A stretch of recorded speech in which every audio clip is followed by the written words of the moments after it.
Cek, Assalamualaikum warahmatullahi wabarakatuh. Selamat pagi, Bapak Ibu yang saya hormati. Terima kasih atas kesempatan yang diberikan.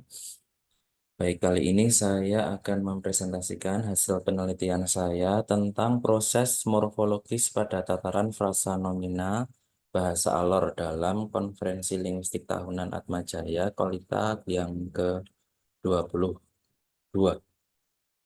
Baik, yang pertama saya akan menyampaikan outline presentasi saya, yaitu terdiri dari 5 poin.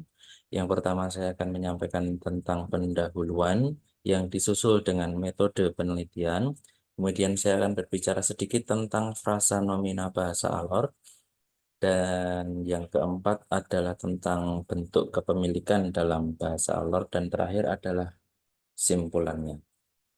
Sebagai pendahuluan, Bapak Ibu sekalian, saya ingin menyampaikan sedikit tentang bahasa Alor.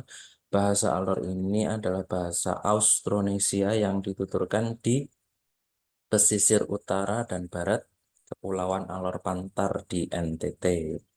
Ada sekitar 25.000 penutur bahasa Alor yang disurvei ketika tahun 1975 dan 1977. Dan ketika saya eh, melaksanakan fieldwork atau kerja lapangan di sana pada tahun 2018, 2020, dan 2022, jumlah penutur tidak bertambah ataupun berkurang secara signifikan karena satu desa rata-rata bisa terdiri dari 1.000 sampai 1.500 orang dan jumlah desa yang menuturkan bahasa Alor terdiri dari sekitar 20 desa. Kemudian di Alor, penutur bahasa Alor adalah mayoritas Muslim dan merupakan pendatang dari Solori. Nenek moyang mereka bermigrasi sekitar 500 tahun lalu dari wilayah Tutur Lama Alor yang sekarang menjadi Kabupaten Flores Timur dan Kabupaten Lembata di NTT. Kemudian mata pencaharian mereka sebagian besar adalah nelayan, bercocok tanam, dan menenun.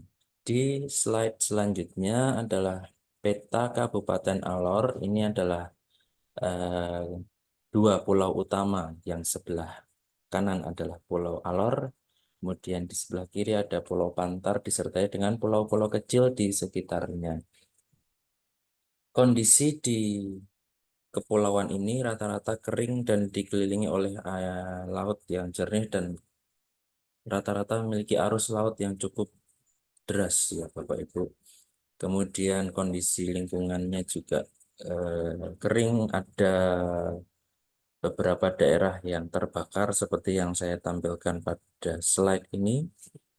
Kemudian infrastruktur juga masih dalam pengembangan karena beberapa daerah masih belum ada yang diaspal. Kemudian air di wilayah ini menjadi salah satu hal yang menjadi masalah karena kelangkaan air bisa saja terjadi dan air bisa sulit untuk ditemui di daerah ini. Kemudian masyarakat di wilayah ini rata-rata sangat ramah dan menyambut baik dengan datangnya warga asing atau orang luar yang ingin melaksanakan penelitian atau mempelajari budaya dan bahasa di sana. Saya sendiri ke sana sudah beberapa kali dan setiap kali pengambilan data semua warga menyambut dengan baik. Baik Bapak Ibu, pada bagian selanjutnya saya menyampaikan studi literatur. Bahasa Alor sendiri sudah menjadi objek penelitian bagi beberapa linguis dari seluruh dunia. Salah satu institusi yang fokus pada penelitian bahasa-bahasa daerah di NTT adalah Universitas Leiden di Belanda, dan beberapa orang yang sudah meneliti diantaranya adalah Klamer, Moro, dan saya sendiri. Kemudian beberapa penelitian ada yang meneliti tentang tata bahasanya, kemudian situasi kontak bahasa karena bahasa Alor adalah satu-satunya bahasa Austronesia di wilayah ini. Dan bahasa-bahasa lain di Kepulauan Alor Pantar adalah bahasa-bahasa non-Austronesia yang sudah lebih dahulu penutur-penuturnya itu tinggal di daerah ini. Karena tadi yang seperti saya sampaikan di awal bahwa bahasa Alor adalah bahasa para pendatang di wilayah ini. Kemudian penelitian saya menggunakan data berupa rekaman kosakata, cerita-cerita dan percakapan, dan data saya saat dapat diakses secara online melalui website yang saya tampilkan di slide ini. Ada dataverse.nl dan di situ ada rekaman rekaman video, kosakata, cerita-cerita, atau bahkan juga catatan-catatan penelitian saya selama di Alor. Nah, untuk penelitian ini karena saya mengkaji morfologi bahasa Alor, saya menggunakan pendekatan analisis morfologis secara deskriptif kualitatif. Di slide selanjutnya, saya berbicara mengenai frasa nomina, Bapak Ibu, karena fokus penelitian saya kali ini adalah tentang frasa nomina. Jadi, kalau Bapak Ibu perhatikan di slide bahwa ada template yang merupakan isian ketika bahasa Alor akan membentuk suatu frasa nomina. Yang pertama adalah slot utamanya, kemudian ada intinya, ada inti, bawahan, dan ada akhir frasa. Ini ada 3 utama slot ya. 3 slot ini ada slot inti, slot bawahan, dan slot akhiran. Slot inti itu bisa diisi oleh nomina, bawahan bisa berupa klausa relatif, dan ini dalam kurung artinya tidak wajib ya Bapak Ibu. Akhir frasa itu bisa ada demonstratif, vokatif, dan distal itu juga semuanya dalam kurung artinya tidak wajib. Contohnya ada di sini. Kondo meeting yang orolau. Artinya baju hitam yang di bawah. Baju hitam di sini sudah merupakan frasa nomina dan juga yang wajib. Dan ini intinya ya. Baju hitam ini nomina, kemudian ada propertinya. Miteng ini propertinya dan kondo ini adalah nominanya. Kemudian yang orolau artinya saya beri di bawah di dalam kurung artinya tidak wajib hadir ya Bapak Ibu. Yang di sini sebagai relatif, kemudian orolau, demonstratif, dan yang vokatif, distal. Kemudian di slide selanjutnya saya berbicara mengenai modifikasi kata benda seperti pada wai tanah, air tanah, kemudian rumah gereja ini adalah modifikasi frasa nomina yang secara umum bisa muncul ya Bapak Ibu. Kemudian ada modifikasi kata sifat seperti perut besar, bayi merah, air panas, dan lain-lain.